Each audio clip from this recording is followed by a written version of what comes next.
নিষিদ্ধ গল্পঘর। রহস্যময় পৃথিবীতে রহস্য মানুষের ক্ষেত্রেই। জি না, রহস্য আছে অন্য কিছুর, যা হয়তো বিজ্ঞান আজও খুঁজে বেড়ায়, যার কোনো যুক্তিভিত্তি উত্তর নেই। ওয়েলকাম জানাচ্ছি আবারও সবাইকে। আমি মোহাম্মদ হাসিব, নিষিদ্ধ গল্পঘরের পক্ষ থেকে। আসসালামু আলাইকুম। আশা করি সবাই ভালো আছেন। আমি আলহামদুলিল্লাহ খুব ভালো আছি। আজ শুরু করতে যাচ্ছি নিষিদ্ধ গল্পঘরের ষষ্ঠ পর্ব।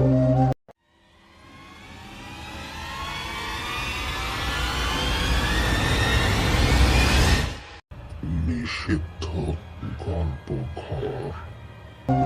ঘটনাটি আমি শুনেছি আমারই এক কাছের বড় ভাইয়ের কাছ থেকে। কিছু বিশেষ কারণে এই ঘটনার সঙ্গে জড়িত সব চরিত্রের নামই ছদ্মনামে ব্যবহার করা হয়েছে। আমি সেই বড় ভাইয়ের ভাষাতেই ঘটনাটি লেখার চেষ্টা করব। লেখায় কোনো ভুল ত্রুটি থাকলে ক্ষমা সুন্দর দৃষ্টিতে দেখবেন। চলুন তাহলে গল্পে ঢুকে পড়ি। ঘটনাকাল 2012 সাল, ডিসেম্বর মাস। ডিসেম্বরের কনকনে শীত। তখন আমাদের ভার্সিটিতে একটি বড় অনুষ্ঠান ছিল। সেই অনুষ্ঠানে অংশ নেওয়ার জন্য আমরা 5 জন বন্ধু একসাথে বের হই। আমরা ছিলাম আমি, লিমন আর আমার বন্ধুরা রাকিব, আবির, মুন্না ও সিফাত, ছদ্মনাম। ভার্সিটিতে ঢুকতেই হঠাৎ দেখা হয়ে গেল ফার্স্ট ইয়ারের এক ছাত্রী জেরিনের সঙ্গে। আমি তখন অনার্স 3rd ইয়ারের ছাত্র।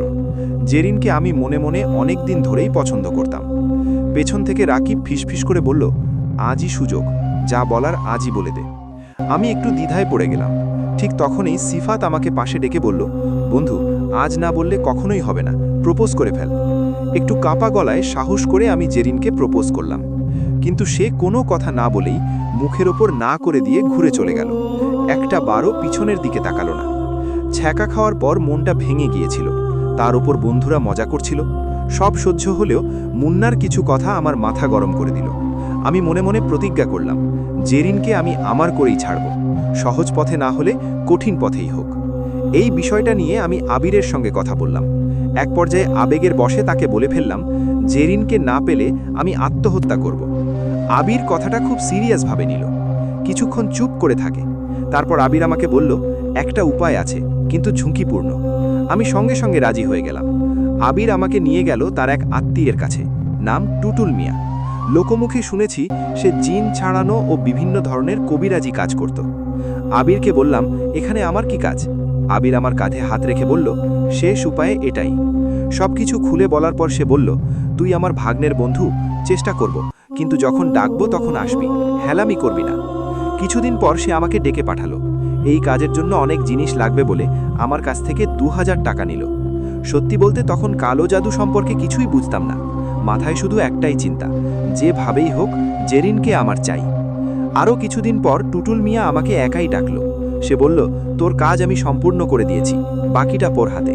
সে আমাকে দিল একটি পানির বোতল, 2টি তাবিজ। বলল, একটা তাবিজ জেরিনের বাসার পেছনে পুঁতে দিবি, আরেকটা তুই নিজের কাছে রাখবি। পানির অর্ধেক তুই খাবি, বাকি অর্ধেক জেরিনকে খাওয়াবি। সব কাজ আলাদা আলাদা সপ্তাহে করবি। তাবিজটা পোতার কাজটা সহজ হলেও মেন ঝামেলা ছিল জেরিনকে পানিটা খাওয়ানো। যেহেতু তাকে একবার প্রপোজ করেছি, সে আমাকে না বলেছে, সেহেতু সে আমার কাছে অত সহজে আসে না। কষ্টে হলেও আবিরের সাহায্যে আমি সব কাজ সম্পন্ন করলাম। অবিশ্বাস্যভাবে জেরিন নিজেই একদিন আমার কাছে এসে ক্ষমা চাইল। আমাদের সম্পর্ক শুরু হলো। 3 মাস ভালোই কাটলো আমাদের। একসাথেই আমাদের ভার্সিটিতে আসা যাওয়া, ক্যান্টিনে বসে থাকা ইত্যাদি। কিন্তু হঠাৎ একদিন টুটুল মিয়া আমাদের ডেকে বলল, যে জিন দিয়ে তোদের মিলিয়েছি সেটা একটা বদ জিন, ওর কাজ কুয়ারি মেরেদের বলি দেওয়া। এ কথা শুনে আমারও আবিরের পায়ের নিচ থেকে মাটি সরে গেল। সম্পূর্ণভাবে ভেঙে পড়লাম আবারও আমরা। কি চেয়েছি আর কি হলো? এর কিছুদিন পর জেরিন ধীরে ধীরে অসুস্থ হয়ে পড়ল। শরীর শুকিয়ে যাচ্ছিল, বারবার জ্বর, কিছুতেই সুস্থ হচ্ছিল না। জেরিনের পরিবার তাকে হাসপাতালে চিকিৎসা করাচ্ছিল, কিন্তু জেরিনের কোনো রোগ ধরা পড়ত না। যখন আমি কোনো সলিউশন পাইনি, আবিরকে বলে আবারও চলে গেলাম টুটুল মিয়ার কাছে। শেষমেশ টুটুল মিয়া বলল, ওকে বাঁচাতে হলে দ্রুত বিয়ে দিতে হবে, কিন্তু একটা বিষয় মাথায় রাখতে হবে, যে বিয়ে করবে তাকে কিছু একটা হারাতেই হবে। আমি সিদ্ধান্ত নিলাম আমি জেরিনকে বিয়ে করব। বিয়ের 2 বছর পর আমাদের একটি কন্যা সন্তান হয়। আমরা খুব সুখে ছিলাম। সুখের পিছনে পেয়ে গিয়েছিলাম টুটুল মিয়ার সেই কথা। হুট করে 3 মাস পর আমার মেয়ে নিখোঁজ হয়ে যায়। সারাদিন পাগলের মতো খুঁজলাম তাকে, কোথাও পেলাম না। সেই রাতে স্বপ্নে দেখি এক বিশাল কালো অবয়ব আমার মেয়ের হাত ধরে বলছে, জেরিনকে তো বাঁচিয়েছিস, কিন্তু তোর মেয়েকে কে বাঁচাবে? ঘুম থেকে উঠে অঝরে চোখের পানি ফেলতে লাগলাম আর আফসোস করতে লাগলাম নিজের প্রতি। আজও আমি নিজেকে ক্ষমা করতে পারিনি। ভালোবাসাকে বাঁচাতে গিয়ে নিজের সন্তানকে হারিয়েছি। সবার কাছে একটাই অনুরোধ, কখনো কালো জাদুর পথে যাবেন না। এর পরিণতি ভয়ঙ্কর, খুবই ভয়ঙ্কর। এই বলে তার গল্প শেষ করলেন মারুফ। আজকের মতো এখানেই বিদায় জানাচ্ছি। গল্পটি যদি ভালো লেগে থাকে সাবস্ক্রাইব করুন আমাদের ইউটিউব চ্যানেল নিষিদ্ধ গল্পঘর। আল্লাহ হাফেজ।